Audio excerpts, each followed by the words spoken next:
There's also this new wave of female artists that are coming. I always say that they're coming with some fire. I mean, yourself, Poetra, Adomaa, and you know, several others who are also coming up. I mean, how are you guys doing this? Is there some sort of unity, trying to get on there, you know, to the big stage and take the whole place by storm?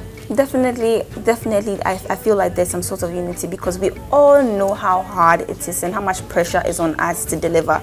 So if there's anything and I need to learn how to do something, I know that Adomaa knows how to do it best, I'll probably call in like, Adomaa, so this is how do you go about this? Or maybe I see some outfit, it was looking so good on her, I'll ask for the designer. Like, we are very, very connected in so many ways. But most important, I need to ask you as well how you're dealing with the industry, because you're young, people are looking up to you, the older people are also looking at you like, don't disgrace us. So how is it? How is it overwhelming? Is it a good feeling that you're, you know, doing what you love? Well, I think it's a good feeling that I'm doing what I love. That the criticisms have come, and I'm not someone who takes criticism really well. I mean, because I feel like I go through my job really meticulously to have to be criticized. So, and when the criticism is constructive, I always go back and sit down and, you know, try to, you know, take it in and try to correct the mistakes and all of that. But I'm not someone who really takes criticism. And a lot of them have come. I mean, there are times, especially, you know, in the newsroom, sometimes you write a script and they just take the script and like, this is trash. They tell it in your face that this is bad scripting. You should do it again. You should start the whole thing over again. Sometimes you go and cover a game and you don't get anybody to talk to because the players don't want to talk to you because they don't know you. So all of that, and you know, for sports journalism, the older guys always tell us that it's about connections. A lot of the time it's about connections. So it is who you know, who speaks to you, that makes you get the exclusive interview that you're looking for. So for instance, if Michael Essien moves to another team and I'm the first person Essien calls to say, yo, Carl, I'm moving to this team, and I report it first, that sends my clouds up a bit more. Do you get it? Yeah, but I get you. I mean, when you keep reporting stuff that people have reported already, you know, you always seem like that other guy. Yeah, you get I it? get you. But I'm really thankful for the I mean, they always say that if people aren't talking about you or aren't criticizing what you're doing, that means you're not even doing anything at all. Exactly. So I guess we all, in your industry and in my industry, I guess we all have to just take what they're saying, take what we think is meaningful or will help us in any way, and know that every little criticism is because we are actually doing something good. Exactly. You know? I mean, and you see, a lot of the criticism do not even come from people from my industry. They come from people who are watching me. Yes. So sometimes I can just finish reading the news and someone say, your shirt is not nice. You know. Why didn't you iron your jacket this way? Or why didn't you do this way? And you see, when just after leaving the set and someone tells you that, like on your phone, you become upset a little. Something like this is not even a criticism, it's like just a comment. Exactly. So just push it to the side. It sort of makes you feel bad. Exactly. But, I get you. You just get over it. Sometimes on social media, especially on Twitter, you know, you get quite harsh. a lot of backlash. Like, harsh. people just say all sorts of things to you. Or you call yourself a sports journalist and look at the opinion you are putting out. But the thing is, I am entitled to an opinion. Exactly. If I'm telling you something that is not fact, that is when you can actually come and tell me that, oh, this fact is wrong. But it's my opinion. If I feel Messi is better than Ronaldo, that's my opinion. That's your opinion. Could also feel that Ronaldo is better than Messi. Exactly. And so I think that those are some of the things. So what do you think? What do I think? Messi or Ronaldo? Really? I should be asking you that. Messi. You want Messi? Yes. Messi too for me, because I'm a talent person. Exactly. But let's talk a bit about your music. From Julo to Ojorley to Katale to Olakami and all that. I mean, one thing runs through the Ga. Yes. Why? First of all, I am Ga. Okay. And I think when I started music, I realized that female artists who speak Ga are not really. We don't really have much of that currently. Exactly. So, I mean, if I'm gone and then I can represent my people, why don't I take it seriously and do what, you know? And it's relatable. It's not something I'm faking. It's different if, let's say, I'm trying to speak Ga, I'm trying to be, because there's no one in the industry doing it. But I'm actually Ga. So it's even easier for me because I can go home, speak to people, I mean, my grandma, the elderly people in my family. Sometimes I go to them when I want to, like, maybe this is Ga word. Yeah, I was going to ask, do they input? Exactly. Maybe there's a word I don't know in Ga because maybe my Ga is not as much, but then I'll just call this grandma, oh, how do you say this in Ga? Because I was going to ask you about the Ojorley video. Ojorley. I mean, you know, just before it started, you said some things in Ga.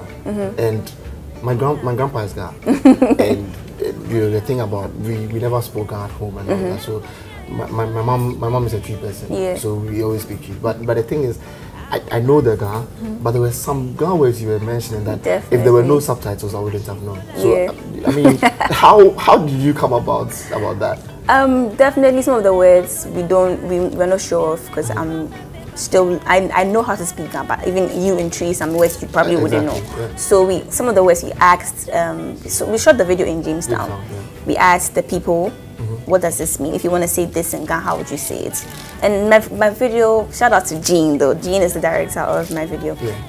My video was full of symbolism. Most Gans, when they watch it, they're like, hey, how did I know this? How did I know this? Because every single detail in there symbolized something. Colonialism, the things about tradition, about culture, about femininity. There's so many things in the video that, so it was fun creating, you know, such a piece. When you signed for Universal Records, how was the feeling for you? And you know, taking all of that in, what would you say that's the highest point of your career so far? Let me see. I don't think so. I feel like there's more coming my way. So I don't want to say that is the highest. It's a big deal for me. I ask them every time, you guys, are you sure you just discovered me on YouTube and Twitter? They're like, yes, we saw your stuff on Twitter. I think people don't really take social media that seriously, but you really don't know who's watching. Exactly. Because they just saw my stuff on YouTube. It doesn't really matter how many views you have and all of that. Someone will see your stuff and appreciate it. So they saw my stuff and then they hit me up. I was so surprised. And they hit me up the day after I had released my song 1201. They said, oh, we just saw your song, we're ready, blah, blah, blah. And I cried. I'm like, wow, because being the very first Ghanaian to be signed to Universal Music, and I'm not even out there like I want myself to be. It's overwhelming. Well, of course, it'll be overwhelming. Yeah. Now, I mean, about Ga Mashe as well. You know, the song titles, the song and everything. Everything. What went into the production of that song? Ga Mashe is like probably one of my best projects so far, personally. That's what I think, because there's just so much went into the production, putting my band together, actually going to live at Ga Mashe for a couple of days to get exactly. Really? I did. I went to live, and the thing is, people think I went to live with my family members there. No, I went to live with strangers. Because I felt like I live in Kokomimili. I can't say I can live in Kokomimili and say I'm representing my people in Ga Mashe. So I went to live with some people who were complete strangers. They took me in and about 4 days.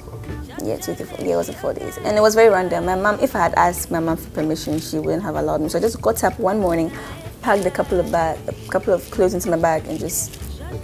So I think the people around me, the people I spend time with, the words I heard them say, the Tatale, the Jolly, the Ulakami, all of this project just embodies the kind of things that happen in Ga Mashe. So it was a really, really great move. It was risky, but it's good.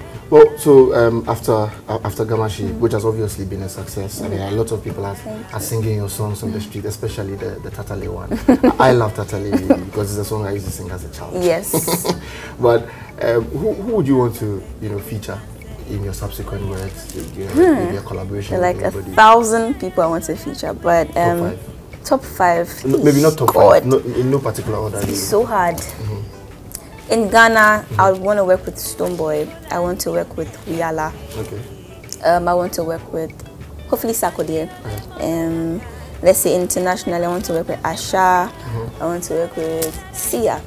And yeah, top five. It was hard to do. It was hard to do. It was hard to do. Top five, right? But now, who those you look up to as well?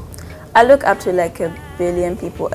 All of these people who epitomize Ga music, Amanziba, Wulome. I look up to all of them because I need to follow in their footsteps and not, you know, ruin the language at the same time, just represent the sound properly. And yeah. Have you had a chance to meet Amanziba? No. I met him during the Icons. That's like 4 years ago. But we didn't really talk. It was like from a distance. So I think this time around, hopefully, I would meet him in a couple of weeks. I'm hoping to do a collaboration with him as well. So talking about that, who do you also look up to? Where do you see yourself in the next 5 years? Well, for those I look up to in Ghana, obviously my boss Michael Oteje is one of the biggest out here. Kamna Yabo as well, the veteran. I mean, president of the Sports Writers Association, so he's someone we all certainly look up to. I don't know. I think those two. So in the next 5 years, what do you see yourself? The next 5 years, where I see myself in the next 5 years. I mean, I would certainly want to work with an international media house. That's nice. Doing reports. In the next 5 years, there will be a World Cup. In the next 5 years, there will be an African Cup. Yes. You know, I should probably be at the World Cup to, you know, sort of meet all of these world stars and do proper, you know, documentaries about you know the black stars and how far they've gone and you know about other teams and all of that. But I want to do a documentary next year. You know, next year marks 10 years since Asamoah Gyan's penalty miss. Wow. Yeah, next year marks 10 so we're going to do a documentary surrounding that. A documentary just around that would be awesome. And what it would have meant for Ghana if he had scored.